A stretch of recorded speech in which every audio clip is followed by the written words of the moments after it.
Assalamualaikum warahmatullahi wabarakatuh.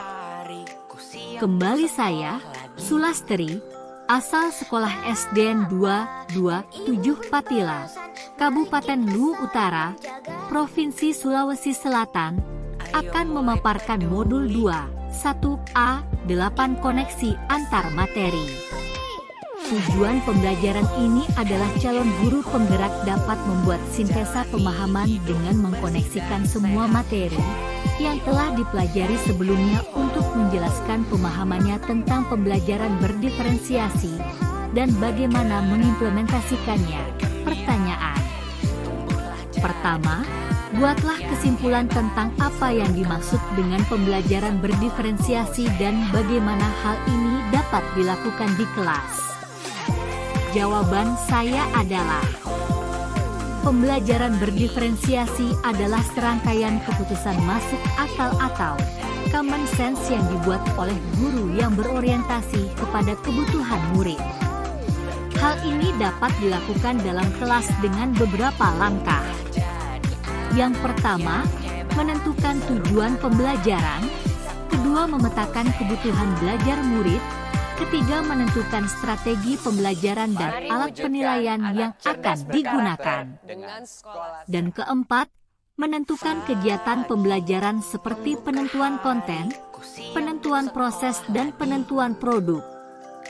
Pertanyaan kedua, jelaskan bagaimana pembelajaran berdiferensiasi dapat memenuhi kebutuhan belajar murid dan membantu mencapai hasil belajar yang optimal.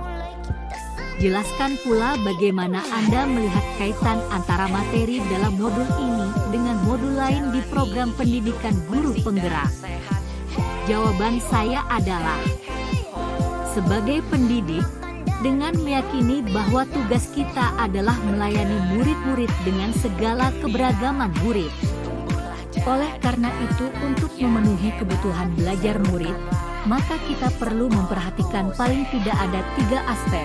Yang pertama, kesiapan belajar, di mana kita sebagai pendidik dapat memperhatikan atau menyesuaikan kompleksitas materi tugas dan pendukungnya dengan tingkat pengetahuan, pemahaman, dan keterampilan yang diperlukan. Kedua, minat belajar murid, di mana kita sebagai pendidik perlu memberikan pilihan kepada murid dalam penentuan bagian dari topik yang dijadikan minat murid dengan tujuan yang diinginkan. Dan yang ketiga adalah memahami murid untuk mendorong cara belajar yang mereka sukai atau preferensi murid. Selanjutnya, kaitan antara materi dalam modul ini dengan modul lain di program pendidikan guru penggerak adalah, di mana saya telah mengetahui pada modul-modul yang telah saya pelajari seperti modul 1.1, 1.2, 1.3, dan 1.4, semuanya sangat berkaitan. Berdasarkan filosofi Ki Hajar Dewantara bahwa hidup tumbuhnya anak itu terletak di luar kecakapan atau kehendak kita kaum pendidik. Kekuatan kodrat yang ada pada anak-anak itu tiada lain ialah segala kekuatan yang ada dalam hidup batin dan hidup lahir dari anak-anak itu karena kekuasaan kodrat. Kita kaum pendidik hanya dapat menuntun tumbuh atau hidupnya kekuatan-kekuatan itu agar dapat memperbaiki lakunya hidup dan tumbuhnya anak.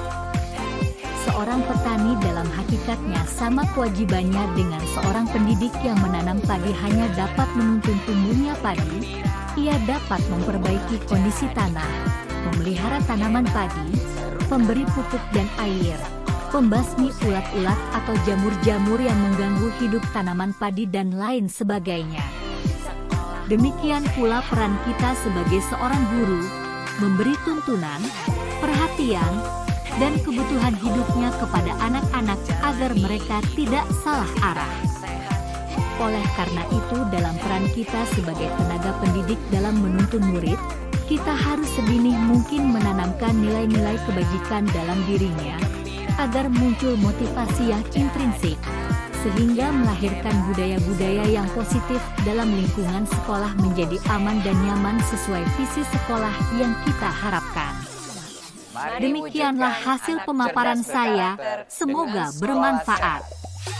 Wassalamualaikum warahmatullahi wabarakatuh.